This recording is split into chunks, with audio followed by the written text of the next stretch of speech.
Bulan ke-7 kalender lunar karya Sundi Thomas Alexander. Setiap bulan ke-7 kalender lunar, hantu-hantu akan dihidupkan lagi di kota kecil kami. Oleh adat dan keyakinan, juga bakti ala Confucian. Maka daging babi, ayam, ikan, atau udang, juga buah-buahan, kue, 3 sloki teh, 5 sloki arak pun tertera di atas meja sesajen untuk mereka yang sudah mati. Semuanya senantiasa tersaji dalam jumlah ganjil di teras atau pekarangan rumah, lantaran jumlah genap hanyalah untuk yang masih bernafas saja.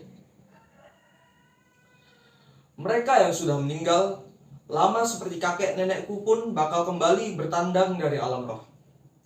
Hari baik kiranya untuk menjenguk anak cucu yang masih berjuang di dunia fana. Tentu tak kasat mata, hanyalah asap dupa dan doa tulus keluarga semata yang mengantar mereka datang dan pergi.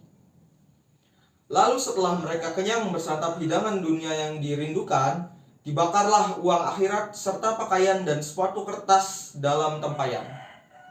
Ya, agar sekembali ke alam baka nanti, mereka tak kekurangan uang dan sandang atau anak cucu di dunia akan mendapat malu. Dicap tak berbakti karena menelantarkan arwah orang tua dan leluhur, akibatnya bisa saja fatal. Bakal seret rezeki si anak cucu atau cucu yang durhaka.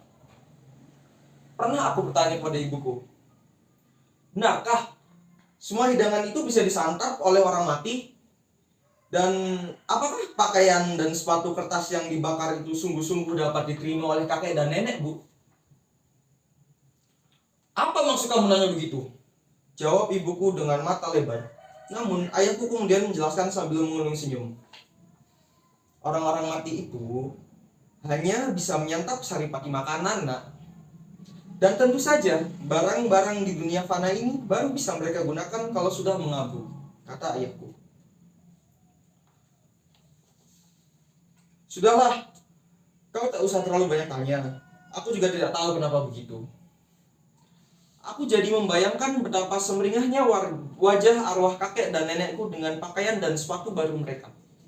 Kubayangkan pula mereka yang hanya kulihat dalam foto kusam hitam putih bersendawa keras. Panjang sekali doa yang diucapkan ibu setiap mengajakku membakar dupa di depan meja sesajen.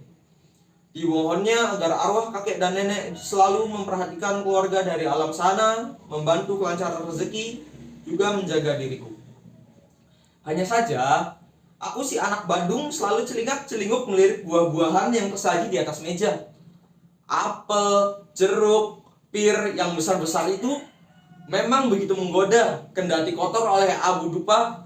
Rasanya tidak sabaran aku menunggu sembayang selesai untuk melahapnya. Yang sopan kalau sedang di depan kakek nenekmu. Kualat tahu. Kualat kamu baru tahu rasa, tegur ibuku galak. Memerah wajahnya setiap kali memergoki ulahku. Ya, setiap bulan ke-7 kalender lunar, hantu selalu dihidupkan lagi di kota kecil kami. Di rumah kami maupun di rumah para tetangga, nama-nama mereka yang telah mati akan ditulis lagi dalam aksarahan di atas kertas merah persegi panjang yang dilekatkan pada 2 batang dupa dan ditancapkan dalam guci-guci kecil atau kaleng yang dibungkus kertas merah. Tentu, aku belum mengerti hanyu kala itu. Namun, ayah yang menulisnya dengan sabar memberitahuku mana nama kakek, mana nama nenek. Laki-laki selalu di sebelah kanan. Nah, ini huruf marga keluarga kita. Kalau marga nenekmu hurufnya seperti ini. Tunjuknya padaku lalu memintaku menancapkan kertas-kertas nama itu ke dalam 2 buah kaleng mentega yang telah disusun rapi di kepala meja. Karena keluarga kami cuma menjamu arwah kakek nenekku saja, kami tak menyiapkan banyak sesajen seperti para tetangga. Sebagai putra tertua, Paman Liu Kong lah yang ketiban kewajiban sembahyangi arwah kedua buyutku, keluarga paman, bahkan harus menyiapkan 3 pasang sesajen untuk arwah kakek nenek buyutku, dan kedua orang tua istrinya. Alangkah beruntungnya arwah-arwah yang masih punya sanak keluarga di dunia, pikirku. Sementara banyak arwah tak bersanak yang luntang-lantung sebagai hantu telantar haus dan lapar berkeliaran tanpa tempat pulang setiap bulan ke-7 tiba. Kadang nekat mereka mencuri hidangan dari meja sesajen arwah lain, ya dari rumah ke rumah.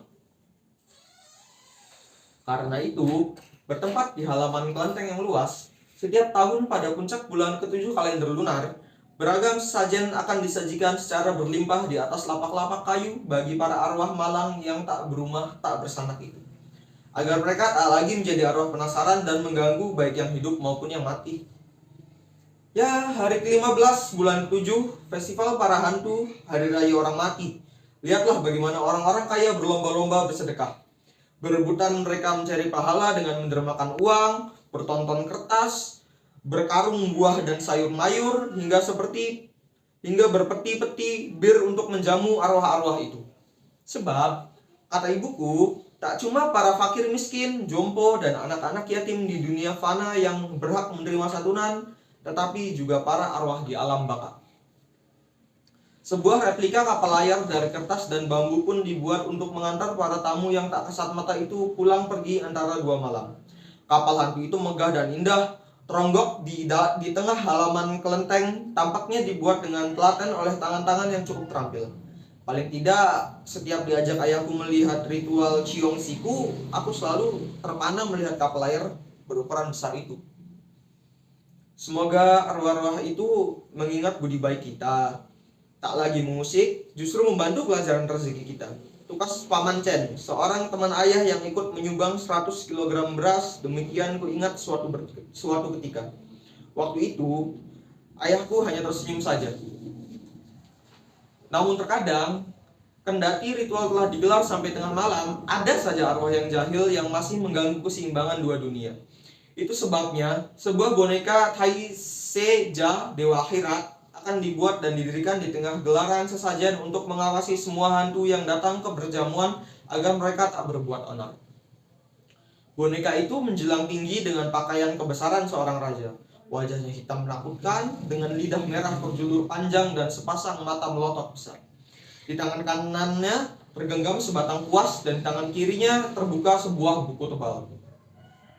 Itu namanya kitab kehidupan, jelas ayahku. Berisi semua nama yang masih bernyawa. Kalau ajal kita sudah sampai, nama kita akan dicoretnya dari kitab itu. Aku terbelalak menatap wajah boneka yang angker itu. Benarkah arwah-arwah itu memang begitu nyata berkeliaran di sekitar kita? Kenakanlah semua pakaianmu dalam posisi serba terbalik dan duduklah di bawah tangga dengan berpayung daun keladi. Jika perlu cukur bulu alismu, niscaya kamu melihat hantu-hantu itu di dalam berbagai wujud. Dari yang rupawan sampai yang paling mengerikan. Berhati-hatilah dengan yang mati berdarah. Karena mereka tak cuma suka menampakkan dirinya dalam kondisi pada saat mati, namun juga suka menjamah manusia. Itu kata Botakho, tetangga sebelah kami yang sehari-hari berdagang buah di pasar. Tentu tak ada orang yang begitu konyol mau ikuti sarannya, apalagi sampai mencukur bulu alis. Tanpa berpakaian terbalik di bawah tangga pun, suatu malam bulan ke-7, begitulah pengakuannya dengan mata kepalanya sendiri, ia melihat sepiring ayam sesajen melayang-layang di depan jendela kamarnya. Sumpah, awalnya aku juga tidak percaya. Tapi setelah aku amati, itu benar-benar ayam sesajen. Ceritanya kepada para tetangga termasuk ayahku. Aku dan beberapa anak yang menguping langsung tercengang. Ada yang percaya, tapi agaknya lebih banyak yang tidak, mengingat reputasi Botakho yang suka omong besar. Dasar pembual. Kenapa ia tidak mengaku ada kepala babi sesajen menguik dalam kelambunya sekalian? Tukas ayahku sinis. Tentu saja di belakang Botakho. Namun terlepas benar tidaknya kesaksian Botakho itu, 3 hari kemudian kompleks rumah kami benar-benar heboh. Bukan terjadi penampakan hantu, tetapi berbagai sesajen lenyap dari atas meja sembahyang di pekarangan sejumlah rumah saat sembahyang Chit Ngiat Pan sedang berlangsung. Ada yang kehilangan ayam dan daging babi, ada juga yang kehilangan buah-buahan dan kue, bahkan botol arak.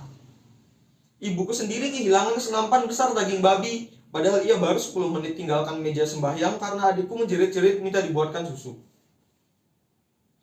Kejadian ini berlangsung saat aku sudah agak besar, sudah duduk di bangku kelas SMP. Maling keparat dari mana yang berani-beraninya mencuri di siang bolong? Yang lebih termasuk akal lagi, mencuri sesajen sembahyang. Makanan dan minumnya hantu. Sudah ku bilang, Belakangan ini banyak arwah penasaran gentayangan, tapi kalian tidak percaya. Tukas botak Ho dengan wajah berbinar-binar, suaranya terdengar penuh kemenangan. Arwah gentayangan bumbulmu, umpat ayahku, tak bisa menahan jengkel, membuat satu dua tetangga terkekeh.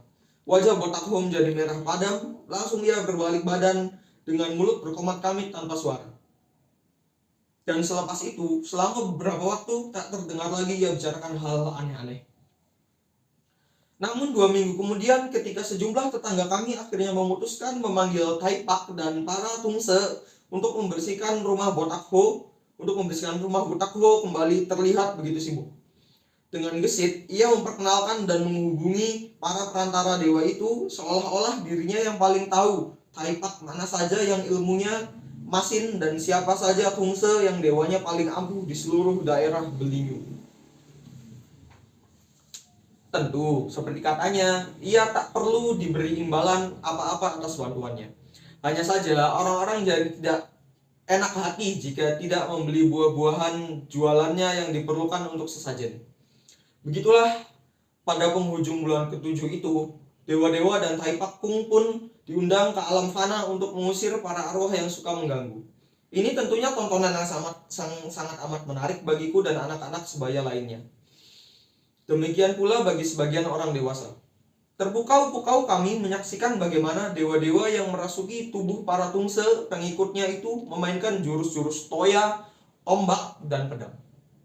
Dan terkikiklah kami ketika melihat para Tai Pak Kung tertatih-tatih dengan tongkatnya menuju altar.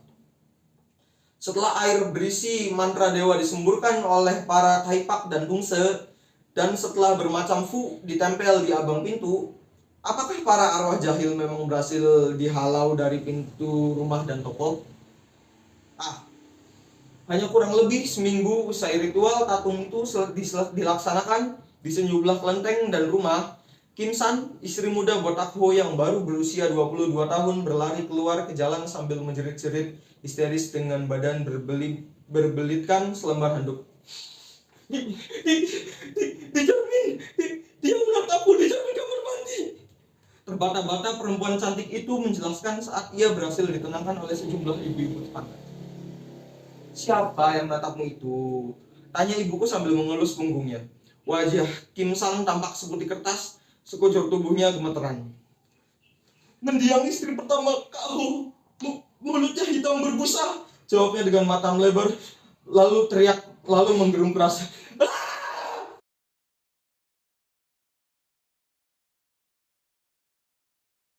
Alur yang digunakan pada cerita pendek ini adalah alur maju karena menceritakan peristiwa dari awal bulan ke-7 sampai dengan akhir bulan ke-7. Di dalam cerpen ini terdapat 3 buah latar, yaitu latar tempat, latar waktu, dan latar suasana. Latar tempat bertempat di rumahku dan juga di komplek rumahku. Latar waktunya bertempat pada bulan ke-7 kalender lunar. Lalu yang selanjutnya adalah latar suasana. Ada latar suasana serius di mana ketika ibu memarahi aku, dan juga latar suasana menegangkan ketika di akhir cerita istri dari botak Ho ketakutan. Sudut pandang yang digunakan pada cerpen ini ialah sudut pandang orang pertama serba tahu, di mana aku bisa menjelaskan seluk-beluk tradisi yang terdapat dalam cerpen ini. Yang terakhir adalah makna dari cerpen ini adalah janganlah mengganggu sesosok entitas yang tidak mengganggu keseharian kita. Biarkanlah mereka hidup berdampingan dengan kita dan jangan pernah mencoba untuk mengusiknya agar mereka tidak mengusik kita.